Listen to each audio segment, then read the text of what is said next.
Hello, everybody. Welcome to the third edition of Zach and Jacob Talk About Stuff. I'm Jacob. Hello, Jacob. Oh, hello, I'm Zach. Zach. So, Zach, Nice to see everybody. are you ready to talk about stuff? I think I am, Jacob. So, we have a topic today. Zach, tell me about some books that you had to read as a kid. I mean, like books that I was like in middle school. You had to read, yeah. Go for it. Well, I think probably the first one that comes to mind, for me at least, would be Of Mice and Men. Ooh, I had to read that book too, actually. I know. I enjoyed it. You know, even though I was in about 7th grade or 8th grade at the time. I did enjoy it. It was definitely a good book. Oh, I did, and I hated it. You didn't like that? Oh, God, no, I hated that book. Why did you hate that book? First off, I still don't get, why is the book called Of Mice and Men? Because he hung around, because he had a pet mouse that he kept, not really a pet, he had mice that he kept stroking? No, but wasn't the thing that he would like accidentally, didn't he like accidentally kill the mice or something? Yeah, and he would accidentally kill the woman too. Doesn't mean that, why was the book called Of Mice and Men? Okay. Spoiler alert. When did that book, when did that book come out yet? Of Mice and Men. I don't know. Okay, spoiler alert from 1937. Oh wow. Okay. All right. I guess if you haven't you've had some time to read it. Yeah. Well, Jacob, let me ask you this. Have you seen the movie? I've not seen. I've seen parts of the movie. I watched the movie. How was the movie? After reading the book, I remember enjoying the movie. It's not as good as the actual book, but it was definitely a good movie. The person who plays Lieutenant Dan played what's his name? One of the main guys. All I remember is that the guy who's the other guy who doesn't kill everything. That's what I'm trying. The guy who kills everything is Lenny. Yeah, and the other guy. The other guy, I remember him being way too handsome. Wait, no, wait. Who? I'm confused now. Who was who? What? Lenny? No, Lenny was the guy who was the really, really big guy. And then... Yeah. Who cares? I do. This is bothering me now. George and Lenny. The guy who played George was way too handsome in that movie. Well, that's what I'm pretty sure that was part of George's character, wasn't it? I always pictured George as being this super ugly guy who was actually had a brain, and Lenny being a stupid guy who was also really tall and strong. So it was a counterbalance to them. Well, that is the thing. He's but George is handsome. So then George has a body and the brains. I think I see no flaw with your logic, but I feel like we're missing a point. Yeah, but I always thought that was cool. But I just thought, I don't know, I did not like that book. It was just them whining about the farm, and then Lenny kills everything, and then George feels bad about having to kill Lenny. I think it was much more than that, but it's whatever. What about you? What's a book from your childhood or from your school that you were forced to read? Forced to read, huh? I remember a book I had to read was some book called You Want to Be a Wizard or something. I have the book right nearby me. Give me half a second. All right. The book is called So You Want to Be a Wizard. It's by Diane Duane. And Jesus Christ, the outstanding by the Horn book endorsement on the cover. I would not recommend it. Really? Yeah, terrible book. Jesus Christ. Nothing good about it. Story that goes nowhere. Characters that are just complete caricatures. Just everything wrong with the book. The writing is terrible. Just everything wrong with a book in one god-awful mess. I had to read that. I read that book in a day. It was just terrible. Oh, well, yeah, I'm not familiar with that one. I feel like that's a book that your school had you read specifically. Yes. I do have a book in mind that I feel like both me and you really enjoyed. Oh, go for it.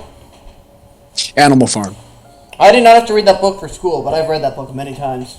I had to read it for school, and I'll tell you, I would have read it even if it wasn't assigned for school. I absolutely loved that book. George Orwell did a great job. Animal Farm. I'll say this, though.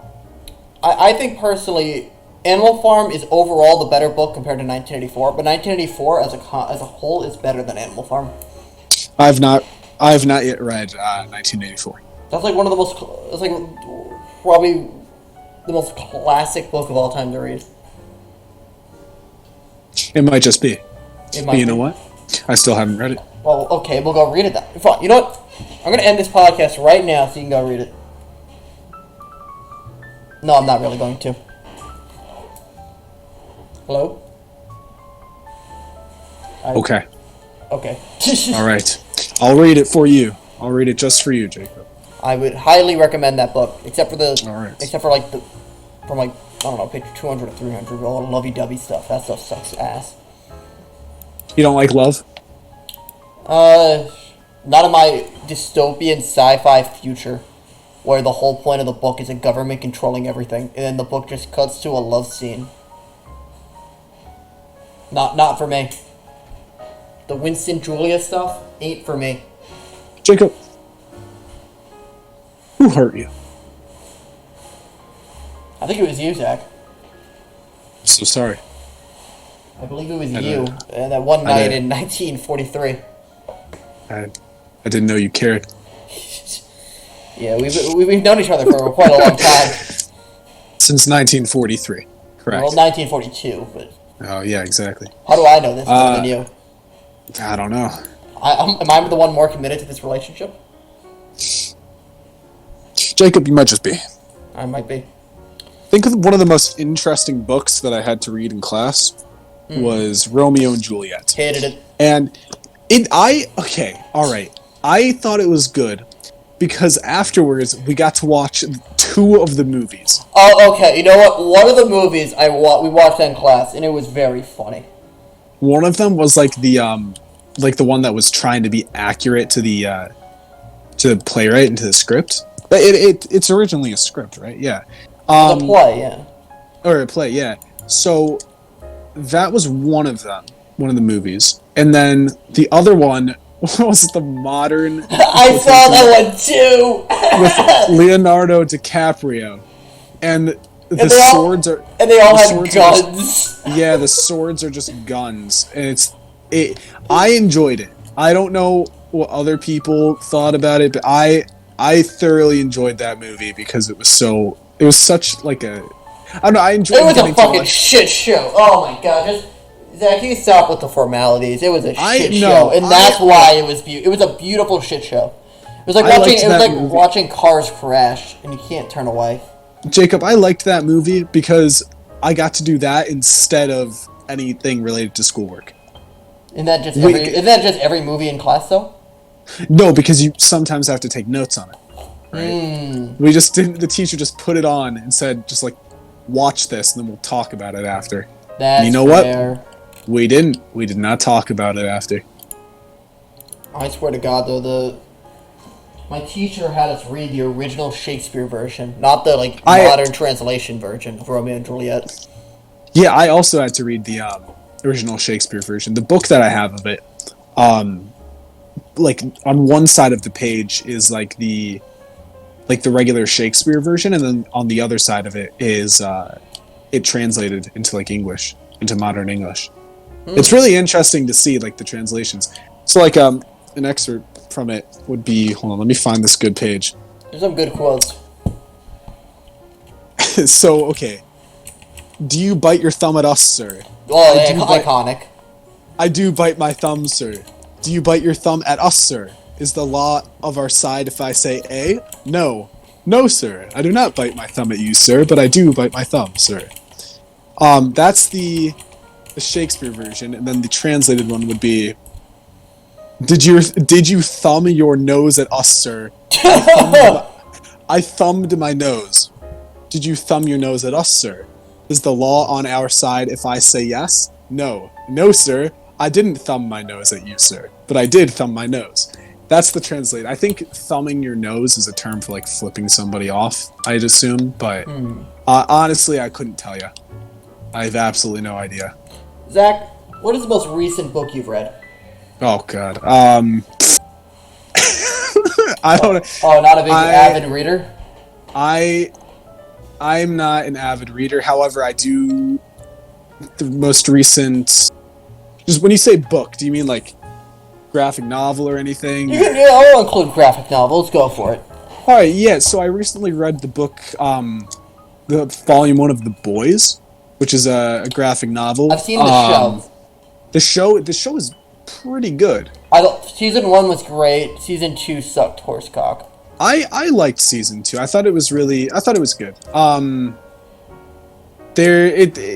It's definitely a lot different than the comic. There's a lot of the same characters, kind of a lot of the same tropes, but I definitely enjoyed the comic. It's kind of like a spoof or like making fun of like different like superhero things, and like I don't know. It was good. I really enjoyed it. Can I say the genre of we're superheroes but we make fun of other superheroes, or we're superheroes but we're dark and we care about the people that we're killing, has in of itself become as bland and boring as the superhero genre? No. You haven't read. I have read, except maybe not The Boys specifically, but it seems like everything nowadays, rather than being like a regular superhero movie, is nowadays it's like darker, but we actually care about the civilians we're hurting. You mean like how they did that? No, not satirical. Like how they did that in Batman v Superman, and like Captain America: Civil War. Well, no, that's. It's like, wow, we really care about the people we're hurting now. Well, we didn't care about them before, but now we do. No, okay. I think you're a bit off with that. Because both of those movies are first off, both of those movies are based off of two different storylines from the comics. One's based off of but both Civil of them War came at the same time. Yeah, okay, but the general theme of the point that starts the conflict in both of those movies are the superheroes are killing too many people. True or false? okay, all right, okay, I'll give you that for Civil War and Batman v Superman. That's Batman v Superman. That isn't the conflict. The conflict is that like they start. Really? What was the initial conflict that divided Superman and Batman? Remember the movie? It was that Batman was killing people, and Superman didn't like that. That was the initial conflict. I don't think that he was killing people. I think it was more like he was getting like too violent and like. Okay. He might. No, you know what? You might be right, because I do remember that there's a whole conflict behind the Batman in that movie killing people. I do recall that being a thing. Yes. So, and I think there's been a lot in recent history of movies and stuff like that just saying, "Oh, we're superheroes. Those are ridiculous. We're caring about the civilians, or we're a parody of superheroes now."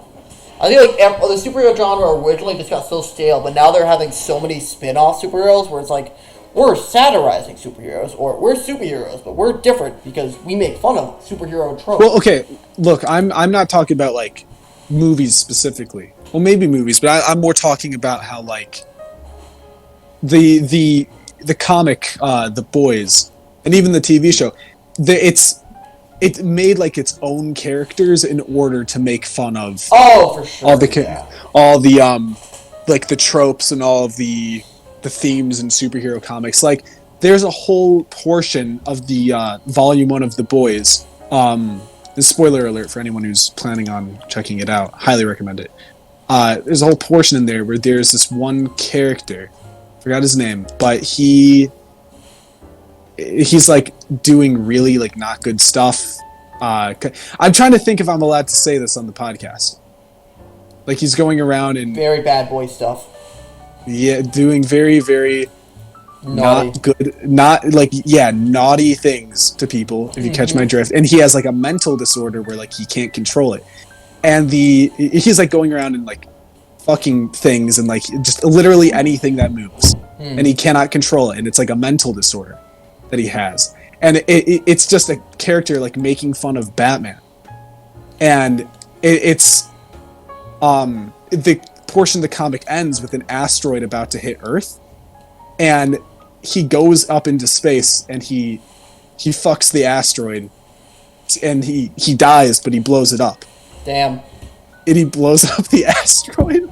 It's one of the weirdest things, and it's just making complete fun out of like all the all like the superhero things, and it's like saying like it's really stupid like how those different comics are. But I really liked it. I really thought it was a really funny and interesting take on superheroes. Maybe not appropriate for younger kids to check out, or for younger people to check out, but definitely. I have not. The only one that I would say is actually worthwhile seeing that's like an actual satirical good take, besides Boys Season 1, maybe the comic too. Watchmen, the comic is so good. Watchmen's really good. I don't think that's really a. It's iconic. Everybody, it is. Totally. No, it is. It is. It definitely. We're talking about the whole point. Dr. Manhattan's a parody of Superman. Rorschach's a parody of Batman. Well, I wouldn't say that it's necessarily a parody of them. I think it's a realistic version. No. I think the comic itself isn't really trying to play off of like DC characters. I think it's trying to. No, that's the whole point. Rorschach literally is meant to be Batman. That is the point. Okay, Jacob. I think it's trying to play off the idea of like what happens when superheroes overstep their bounds, and like who like watches over the superheroes. Like the superheroes watch over the people, but who watches over the superheroes, kind of. I thought it was just a realistic take of what personality it would require to actually be these superheroes that we think are awesome. For example, Batman is. You're probably right. We view Batman as like a great superhero, but in order for a realistic Batman would be more like Rorschach, a piece of shit. And Dr. Manhattan, a super god like we have for other superheroes, is very similar to. Is meant to be like Superman. He's so powerful, he's disconnected from humanity. That's true. That's one of the things I love about Dr. Manhattan is that his character is that he's so powerful that he like is slowly drifting away from humanity and doesn't know how to be human anymore. They did a crossover called Doomsday Clock a few years ago, where it was the Watchman DC crossover, and it was I'm not entirely sure how it ends, but it's like Dr. Manhattan. They've been slowly teasing like the crossover for a while. There's like an issue, or there's like a storyline called The Button, I believe. I'm pretty sure that's involved with it. Flashpoint has a big role to play in it, I believe. I'm not sure. Have you read Flashpoint? I have not. Literally, the only comic I've ever read is Watchmen. Okay. Well, that's a good one. That's yeah. But yeah, that one was good. So on the topic of Batman, there was a fan-made film that came out a few days ago. Okay. Yeah, a few days ago. And it's called Dying is Easy. And oh my god, is it amazing. This film is it's like a 20-minute, like 25-minute long film, and completely fan-made. The action in it is great. It explores like the relationship between Batman and the Joker. It's great. It was really cool to see, because we haven't gotten a lot of Batman content recently, besides the Snyder Cut that's coming out. But I just for the record, I do not think Robert Pattinson is going to be very good as Batman. Okay, well, I think the movie's trying to be like based off of Year One. I mean, which is like he's supposed to be like Batman in like his early. He's like Bruce Wayne, but like becoming Batman. Yeah, but I just don't like Robert Pattinson. I'll give you that. He was good in Harry Potter. Okay, yeah, he was good as Cedric Diggory. Good one. Congratulations. I thought he did good as that. I thought he did. He was all right. He was decent. I'm looking. You gotta put in some effort. Even though I hate Ben Affleck, he did a good job as Batman. You gotta put in some effort. Like I said in the last episode of the podcast, I think that a lot of the movies, like a lot of them had bad overall movies.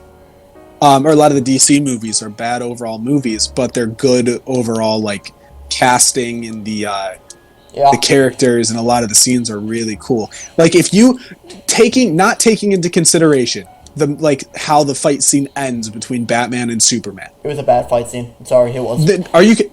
It's based directly off of the Dark Knight Returns. Cool. Also, I don't think it was a very good. Honestly, the best fight scenes are like John Wick style fight scenes where it's smooth as hell. But no, honestly, Batman v Superman, it was a bad movie when the most enjoyable scene in that movie is Batman's training montage.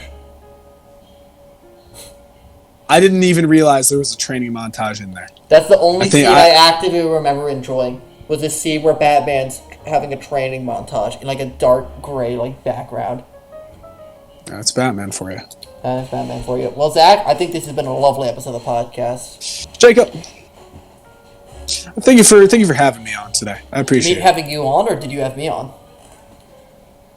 You had me on today. Thank you. Oh, because I did the intro, of course. Okay, well, Jacob, I'd like to end this with telling everybody to drop their favorite comic book in the comments below. Yes. Drop your favorite comic book below, and join us next time where me and Jacob talk about taxes. Yeah, we'll talk about taxes and religion. Fun episode. Taxes, religion, yeah, all the good stuff. All right, see you guys. Bye.